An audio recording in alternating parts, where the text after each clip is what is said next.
Saya, Nur Ashikin binti Azmi, student ID 2023 475 666. Saya akan membentangkan tentang pendahuluan bagi tajuk kumpulan kami, iaitu rasuah. Jadi, apakah itu rasuah? Rasuah merupakan satu bentuk penerimaan ataupun pemberian suapan sebagai upah atau dorongan untuk seorang individu kerana melakukan ataupun tidak melakukan sesuatu perbuatan yang berkaitan dengan tugas rasmi. Rasuah adalah tindakan tidak jujur ataupun penipuan oleh mereka yang berkuasa.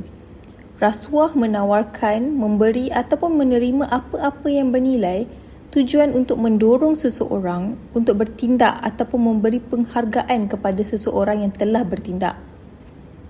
Di dalam masyarakat setempat, telah wujud beberapa simpulan bahasa yang memberi makna rasuah seperti tumbuk rusuk dan juga makan suap.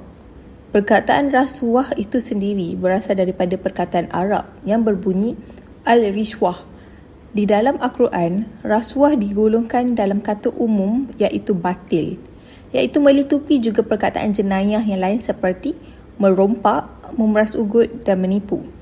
Penerimaan ataupun pemberian suapan sebagai upah atau mendorong untuk seseorang individu kerana melakukan ataupun tak melakukan. Suapan terdiri daripada wang, hadiah, bonus, undi, perkhidmatan, jawatan, upah dan juga mahupun diskaun. Assalamualaikum, nama saya Akmal Alif bin Ishaq, nombor metrik 2023877288. Hari ini saya akan membentangkan berkenaan dengan objektif pembentangan ini bertujuan untuk membincangkan berkenaan isu rasuah dan cara pencegahan dalam masyarakat di dalam Malaysia. Masalah rasuah sering dikaitkan dengan integriti. Integriti yang mudah difahami adalah sebagai kejujuran dan ketulusan daripada sebarang bentuk penyelewengan. Seseorang yang mempunyai integriti mampu membezakan antara perbuatan yang baik dengan yang buruk dan tindakan benar dengan yang salah, serta dapat membandingkan perkara yang halal dengan yang haram. Ini kerana sebuah negara akan runtuh dan musnah jika segenap lapisan masyarakat hidup dalam tidak berintegriti dan terbabit dalam salah guna kuasa serta jenayah rasuah. Oleh sebab itu, Islam sangat menekankan supaya umatnya mempunyai pegangan ilmu yang kuat dan menjauhi jenayah rasuah dan cara hidup tidak berintegriti. Assalamualaikum. Saya Haikal. Saya akan menerangkan tentang faktor dan kesan rasuah. Faktor yang pertama adalah kemampuan. Apabila seseorang itu mempunyai kedudukan atau kuasa dalam organisasi dan mempunyai pengetahuan untuk memanipulasi proses kerja. Ini sebagai contoh, seseorang itu dia berkedudukan ataupun dia mempunyai kuasa. Mungkin dia pihak atasan yang senang memberi keputusan. Selalunya yang golongan inilah yang senang memberi dan menerima rasuah. Faktor kedua rasuah adalah peluang. Apabila seseorang melihat jalan untuk melakukannya, peluang ini wujud kerana terdapat kelemahan di dalam organisasi di mana tiada pemantauan dibuat. Selalunya orang yang pemberi yang penerima ni, bila dia tengok sesuatu proses kerja tu, bila dia tengok ada kelemahan dekat proses kerja tersebut, mungkin dia akan mengambil langkah yang mudah lah untuk dia mengambil dan menerima, memberi dan mengambil rasuah. Faktor yang ketiga adalah tekanan. Apabila seseorang itu mengalami tekanan sama ada di tempat kerja ataupun kewangan, sebagai contoh adalah kenaikan sara hidup yang boleh mengakibatkan seseorang itu mengalami tekanan kewangan lalu terjerumus dalam dunia rasuah. Itu contoh untuk tekanan kewangan. Bagi tekanan di tempat kerja pula, di mana mungkin terdapat pihak atasan yang memberi kerja yang perlu disiapkan selepas waktu bekerja. Okay, rasanya ramai orang luar di sana mungkin pernah mengalami situasi macam ni. Okay, rasanya ini tekanan yang amat tinggi lah, dan dia memudahkan seseorang tersebut untuk memberi dan menerima rasuah. Okay, faktor yang terakhir adalah rasionalisasi. Apabila seseorang itu melakukan kesalahan rasuah tapi tidak melihat diri mereka seperti tidak bersalah. Okay, ini sebagai contoh, dia bukan contoh, maksudnya maksud bagi faktor ini contoh dia mengiyakan sesuatu yang tidak benar. Okay.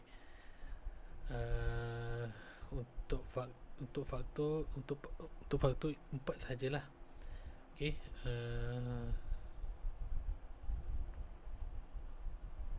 itu saja untuk faktor. Terima kasih.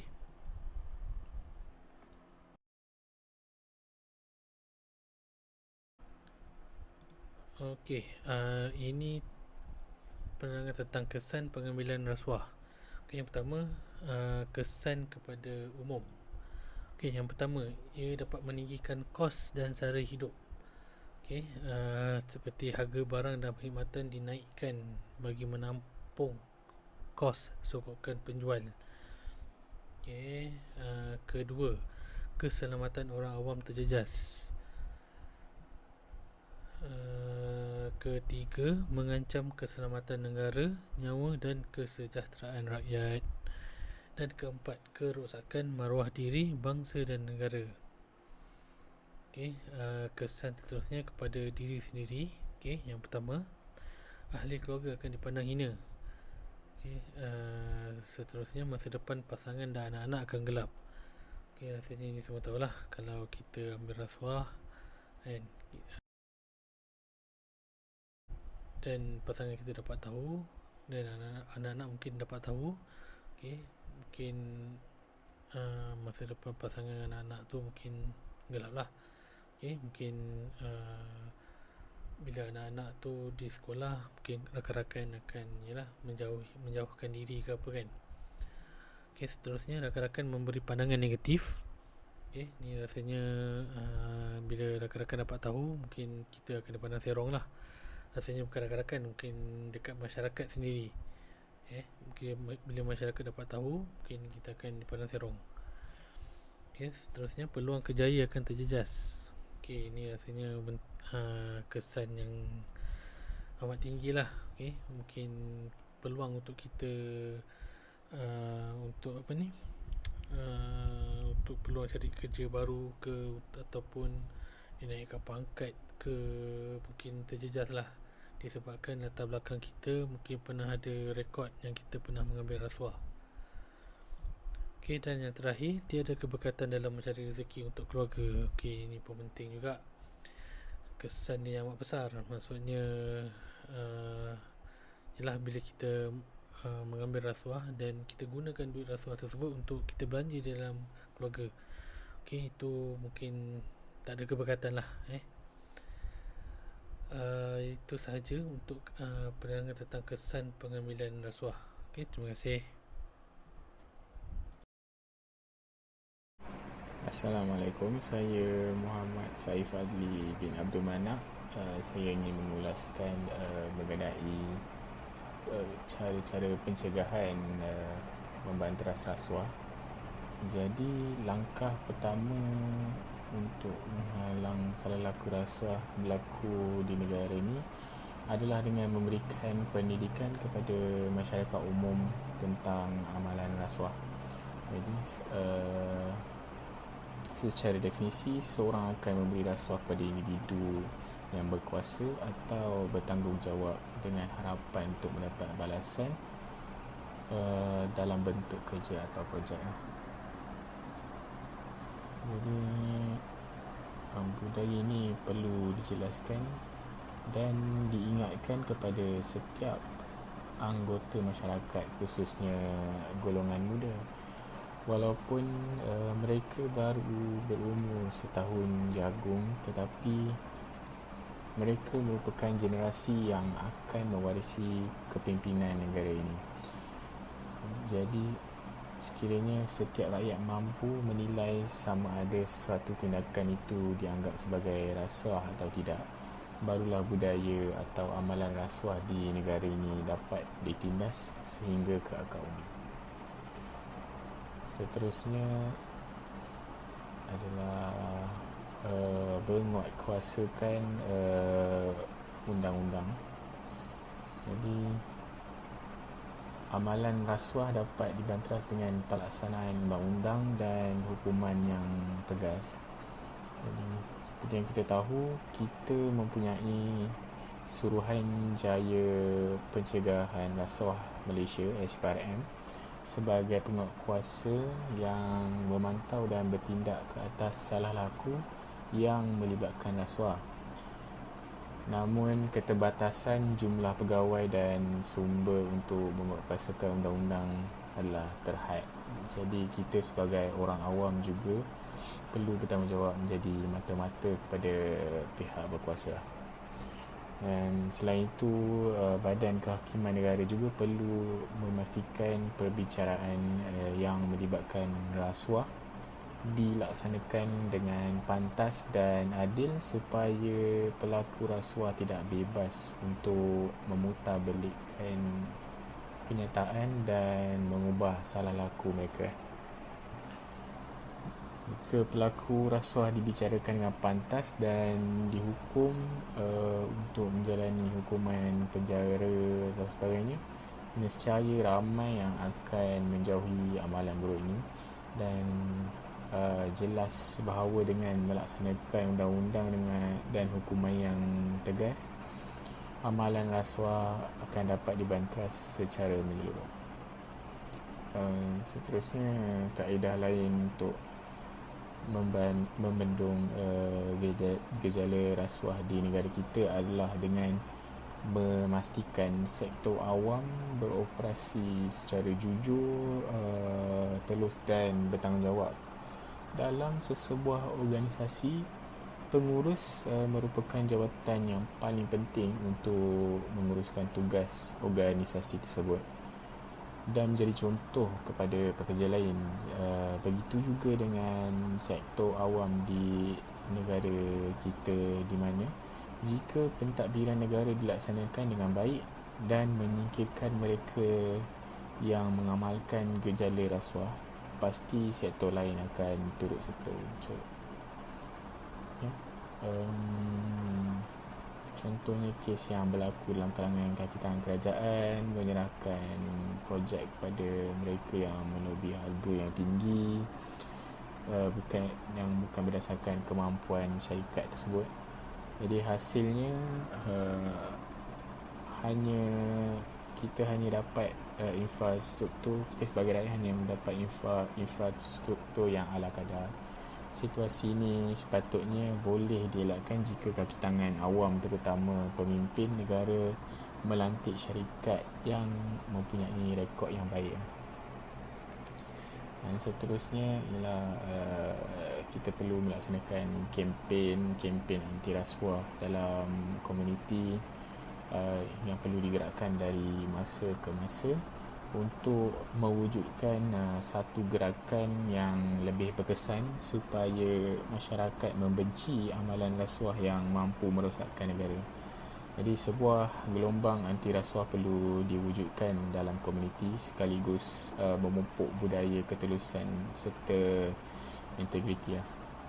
Jadi apabila wujud gelombang yang besar daripada rakyat terhadap amalan rasuah, maka dengan sendirinya ia mampu dicegah. Selain budaya itu juga turut dilarang keras oleh agama. Dan seterusnya ialah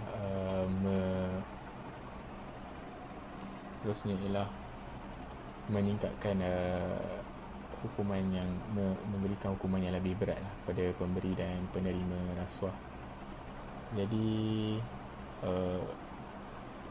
usaha membanteras jenayah rasuah ni perlu diperhebatkan. Segala faktor yang mendorong jenayah perlu dikekang. Jadi setakat ini undang-undang di Malaysia hanya mengenakan hukuman denda 5 kali ganda berbanding nilai suapan, iaitu minimum RM10,000 dan penjara kepada pesalah rasuah. Jadi peruntukan hukuman sedia ada dilihat masih tidak cukup berat, malah denda yang dikenakan juga tak memberi kesan kepada pesalah rasuah. Jadi hukuman yang lebih berat amat diperlukan memandangkan negara kita berhadapan dengan ancaman rasuah yang lebih tinggi. Jadi jelas bahawa dengan melaksanakan undang-undang dan hukuman yang lebih tegas, amalan rasuah dapat dibanteras secara menyeluruh. Itu saja daripada saya. Sekian, terima kasih. Okay, Assalamualaikum. Saya Lokman. Di sini saya akan memberi kesimpulan lah mengenai pembentangan ini. Okay, rasuah adalah satu fenomena yang melanda pelbagai lapisan masyarakat dan institusi di seluruh dunia. Ia bukan hanya sekadar isu undang-undang tetapi juga merupakan cabaran serius terhadap pembangunan mampan, keadilan sosial dan integriti lembaga-lembaga pemerintahan. Rasuah merujuk kepada perbuatan penyalahgunaan kepercayaan dan kuasa demi memperoleh keuntungan peribadi secara tidak sah dengan mengorbankan prinsip-prinsip moral dan etika. Salah satu gejala rasuah yang lazim adalah suapan, di mana individu atau kumpulan memberikan atau menerima hadiah dan wang dengan niat mempengaruhi tindakan atau keputusan seseorang yang memiliki kuasa. Nepotisme dan penyelewengan dana juga termasuk dalam spektrum gejala rasuah yang dapat merugikan masyarakat dan merosakkan kepercayaan terhadap institusi-institusi yang seharusnya bertanggungjawab. Kesan rasuah juga tidak terbatas pada aspek ekonomi, tetapi juga melibatkan impak sosial dan politik. Rasuah boleh menjejaskan keadilan, mencipta ketidaksetaraan sosial, menyekat pembangunan ekonomi dan membentuk budaya korupsi dalam masyarakat. Masyarakat yang terjejas oleh rasuah mungkin kehilangan kepercayaan terhadap kerajaan dan sistem perundangan, menyebabkan kejatuhan moral dan memburukkan ketidaksetaraan dalam pembahagian sumber. Usaha